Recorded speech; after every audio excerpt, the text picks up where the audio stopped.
So with that one, let's go to a different type of thing. Since we're talking about stars, let's stay with stars.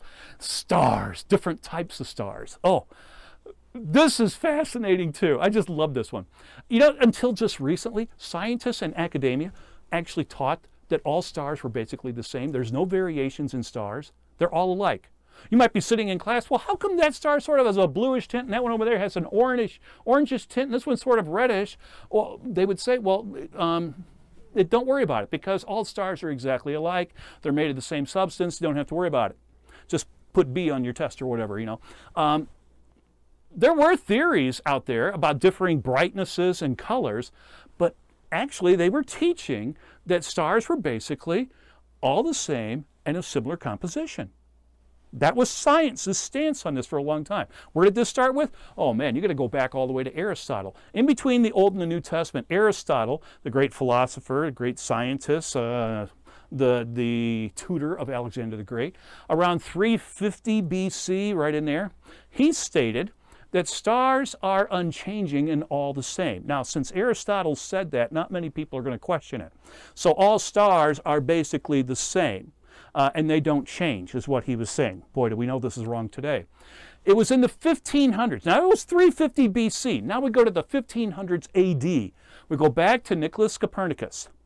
You get also with Tycho Brahe and Johann Kepler. They began to change the idea of this theory, what Aristotle stated. They started to say, no, things aren't quite right here.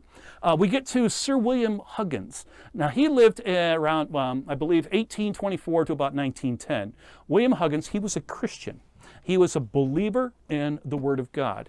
And he discovered that stars are composed of different elements of like on the periodic table. He found out that different stars are composed. They're not the same as what science has been saying for centuries. He said, no, science is wrong. It doesn't fit that way. Now, he's not the only one who does this. We come across another guy, another Christian, who is a well-known scientist. His name was William Herschel. He lived in 1738 to about 1822. And he discovered binary stars. What's that mean? That there are different types of stars. And he's the first one to discover these kind of things. There's different type of stars out there. They're not all the same. And his son, John Herschel, another well-known scientist, a Christian, believes in the Bible, he published a catalog of various star clusters and nebula, the gas clouds that you see in space, like the famous one that we have in this hemisphere, the Orion one, which comes out in the wintertime. Oh, I love looking at that thing with filters on a telescope. It's absolutely gorgeous. And there's other nebulas. And he started finding these things with telescopes and saying, boy, we got to make a catalog of this. And he does, showing there's different types of stars and star clusters. There's amazing things out there. What science has been saying for centuries is wrong. And we come to another one. This is sort of a modern time, just in the 20th century. Cecilia Helena Payne. She lived in 1900 to, she died, I think it was in 1979.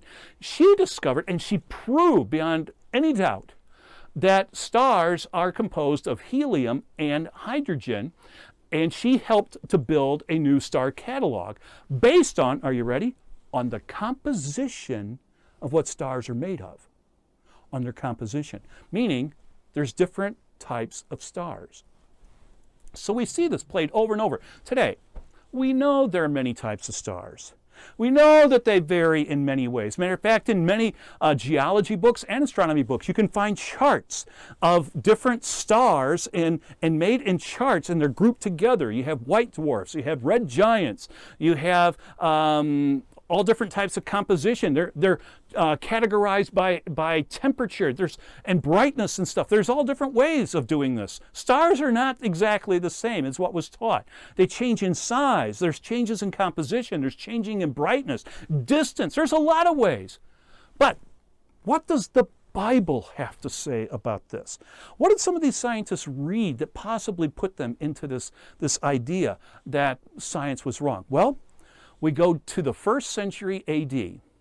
The Apostle Paul wrote a letter to the Corinthian church. It was his first letter, 1 Corinthians, and he writes, if you take a look at it and read, in chapter 15, verse 41, again, I'm going to read you this out of the English Standard Version, and he says this, quote, "There is one glory of the sun, and another glory of the moon, And another glory of the stars. For, here we go, you ready? For star differs from star in glory. Unquote. What's it say? There's different types of stars. Totally different than what science was saying at that time and what science said for centuries. Practically a whole millennia. Science had it wrong. Okay. Oh, I believe in science. Science is truth. Oh my gosh, how many times science is wrong? Constantly, and constantly changing. And one reason they do this is because they take out of the equation the Bible, they take out of the equation God. Science is nature's way, many times, of trying to explain creation. And sometimes you just can't do it because it was done by a creator. And they don't even want to go that route many times. So, the Bible was correct all along. From the time of Paul, stars differ from other stars. It's often attacked by liberals today, but the thing is, you can see the truth right in there. Stars differ from stars. Let's go to another one.